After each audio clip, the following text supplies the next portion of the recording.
Right, so you probably wonder what I've been doing, and I have been threading my new 40x40 CNC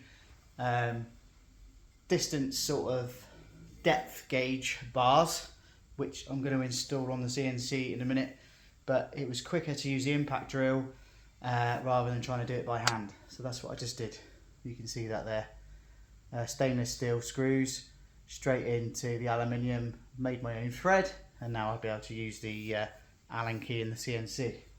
So it's all about the slower you go, faster you go.